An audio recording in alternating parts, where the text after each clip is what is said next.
In the early days of Wat Pah Pong, I had 4 or 5 monks living here with me. We experienced a lot of difficulties.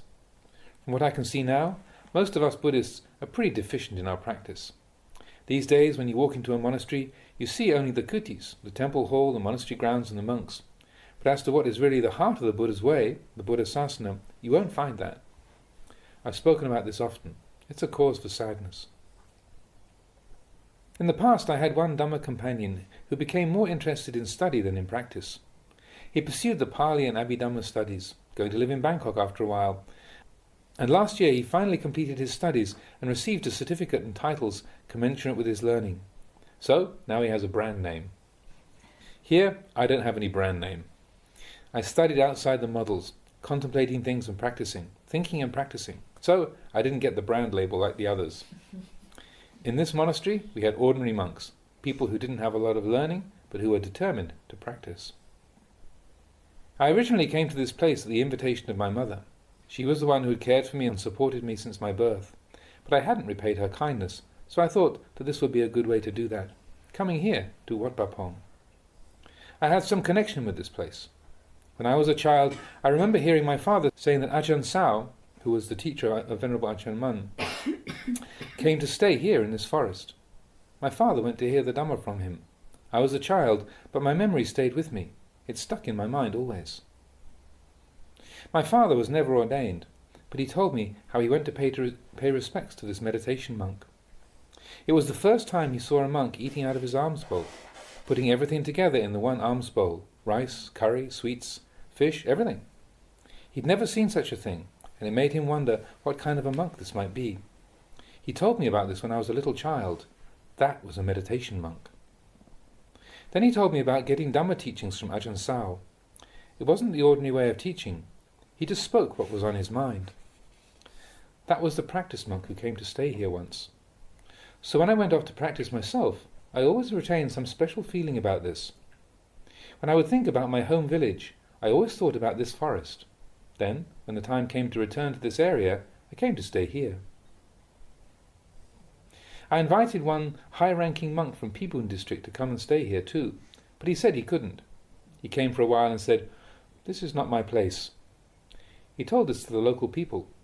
Another Ajahn came to stay here for a while too and left, but I remained. In those days this forest was really remote. It was far from everything, and living here was very hard. There were mango trees the villagers had planted here, and the fruit often ripened and went bad. Yams were growing here too, and they would just rot in the ground, but I wouldn't dare to take any of it. The forest was really dense.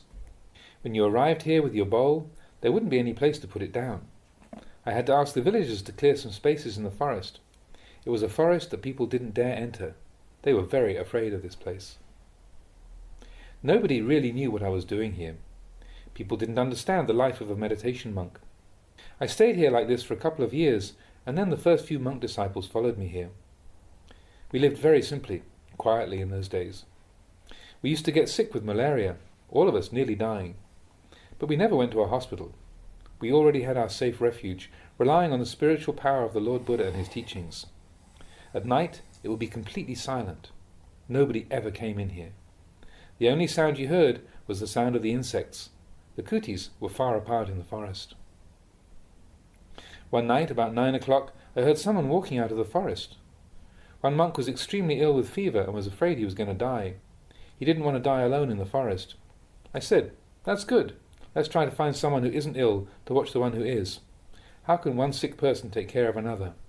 That was about it. We didn't have medicine. We had boropet, an extremely bitter medicinal vine. We boiled it to drink. When we talked about preparing a hot drink, quote unquote, in the afternoon, we didn't have to think much about it. It only meant boropet. Everyone had fever and everyone drank boropet. We didn't have anything else. We didn't request anything of anyone. If any monks got really sick, I told them, "Don't be afraid. Don't worry. If you die, I'll cremate you myself." I'll cremate you right here in the monastery. You won't need to go anywhere else. This is how I dealt with it. Speaking like this gave them strength of mind. There was a lot of fear to deal with. Conditions were pretty rough. The lay people didn't know much. They would bring us blara, fermented fish, a staple of the local diet, but it was made with raw fish, so we didn't eat it. I would stir it and take a look and see what it was made of, and then just leave it sitting there. Things were very hard then, but we don't have those kind of conditions these days. Nobody knows about them.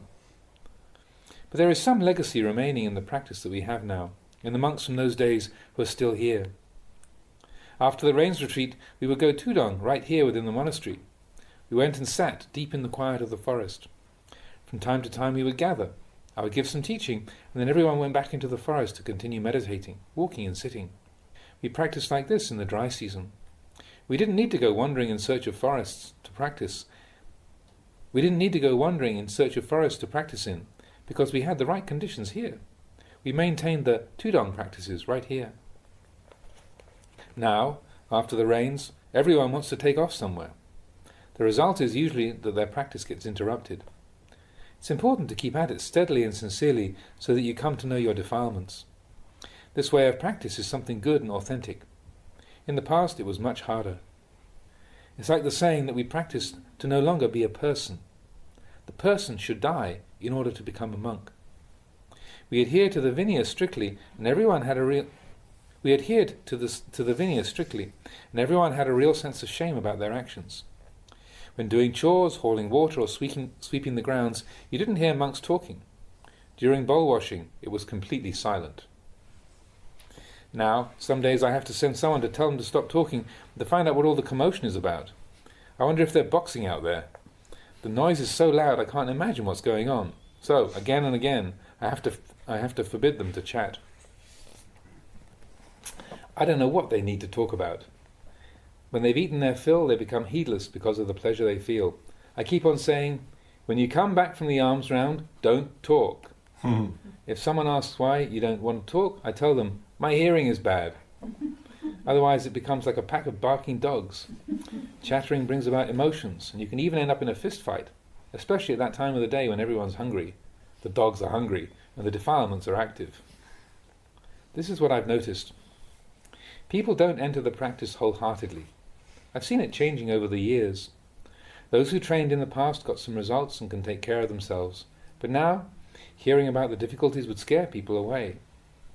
It's too hard to conceive of. If you make things easy, then everyone's interested. But what's the point? The reason we were able to realize some benefit in the past is that everyone trained together wholeheartedly. The monks who lived here then really practiced endurance to the utmost. We saw things through together, from the beginning to the end. They have some understanding about the practice. After several years of practicing together, I thought it would be appropriate to send them out to their home villages to establish monasteries. Those of you who came later can't really imagine what it was like for us then. I don't know who to talk to about it. The practice was extremely strict. Patience and endurance were the most important things we lived by. No one complained about the conditions. If we only had plain rice to eat, no one complained. We ate in complete silence, never discussing whether or not the food was tasty. Borapet was what we had for our hot drink. One of the monks went to central Thailand and drank coffee there. Someone offered him some to bring back here. So we had coffee once. But there was no sugar to put in it. No one complained about that. Where would we get sugar? So we could say we really drank coffee without any sugar to sweeten the taste. We depended on others to support us. We wanted to be people who were easy to support, so of course we didn't make requests of anyone. Like that, we were continually doing without things and enduring whatever conditions we found ourselves in. One year the lay supporters, Mr. Puong and Mrs. Deng, came to be ordained here. They were from the city and had never lived like this, doing without things, enduring hardship, eating as we do, practicing under the guidance of an Ajahn and performing the duties outlined in the rules of training. But they heard about their nephew living here, so they decided to come and be ordained. As soon as they were ordained, a friend was bringing them coffee and sugar. But they were living in the forest to practice meditation. But they had the habit of getting up early in the morning and making milk coffee to drink before doing anything else. So they stocked their kutis. We would have our morning chanting and meditation, then immediately the monks would prepare to go out for alms, so they didn't have a chance to make coffee. After a while it started to sink in. Mr. Puong would pace back and forth, thinking about what to do. He didn't have anywhere to make his coffee, and no one was coming to make it and offer it to him. So he ended up bringing it all to the monastery kitchen and leaving it there. Coming to stay here, actually seeing the conditions in the monastery and the way of life of meditation monks, really got him down. He was an elderly man, an important relative to me. That same year he disrobed. It was appropriate for him, since his affairs were not yet settled. After that, we first got ice here. We saw some sugar once in a while too. Mrs. Deng had gone to Bangkok. When she talked about the way we lived, she'd start crying. People who hadn't seen the life of meditation monks had no idea what it was like. Eating once a day? Was that making progress or falling behind? I don't know what to call it. On alms round, people would make little packages of chili sauce to put in our bowls in addition to the rice. Whatever we got, we'd bring it back, share it out and eat. Whether we had different items that people liked or whether the food was tasty or not was never something we discussed. We just ate to be full and that was it. It was really simple. There were no plates or bowls. Everything went into the alms bowl. Nobody came here to visit. At night, everyone went to their kutis to practice.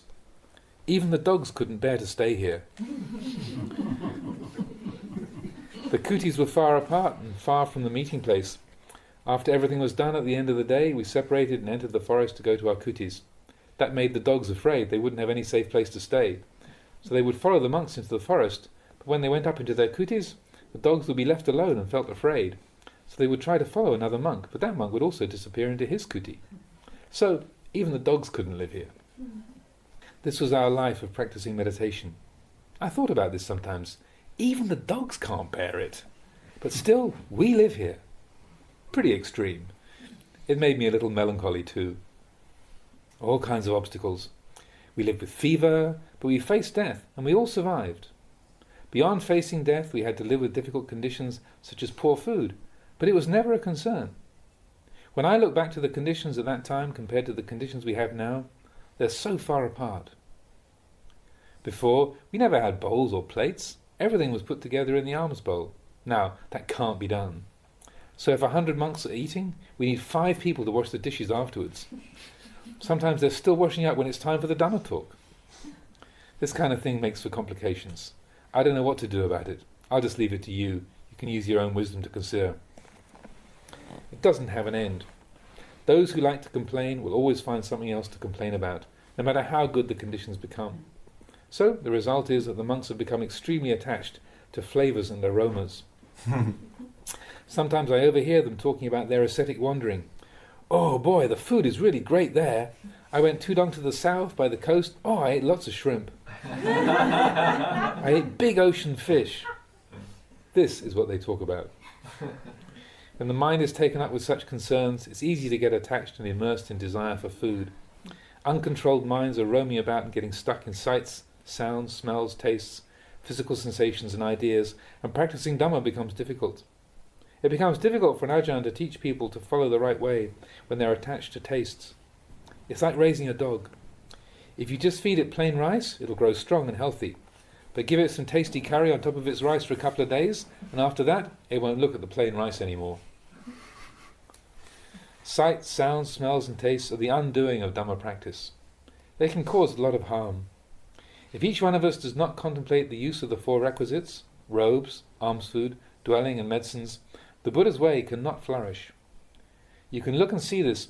However much material progress and development there is in the world, the confusion and suffering of humans increase right along with it. And after it goes on for some time, it's almost impossible to find a solution. Thus I say that when you go to a monastery, you see the monks, the temple and the kutis, but you don't see the Buddha sasana. The sasana is in decline like this. It's easy to observe. The sasana, meaning the genuine and direct teaching that instructs people to be honest and upright, to have loving kindness towards each other, has been lost, and turmoil and distress are taking its place. Those who went through the years of practice with me in the past have still maintained their diligence, but after 25 years here, I see how the practice has become slack. Now people don't dare push themselves and practice too much. They're afraid. They fear it'll be extreme self-mortification. In the past we just went for it. Sometimes monks fasted for several days or a week. They wanted to see their minds, to train their minds. If it's stubborn, you whip it. Mind and body work together. When we're not yet skilled in practice, if the body's too fat and comfortable, the mind gets out of control. When a fire starts and the wind blows, it spreads the fire and burns the house down. It's like that. Before, when I talked about eating little, sleeping little and speaking little, the monks understood and took it to heart. But now such talk is likely to be disagreeable to the minds of practitioners. We can find our way.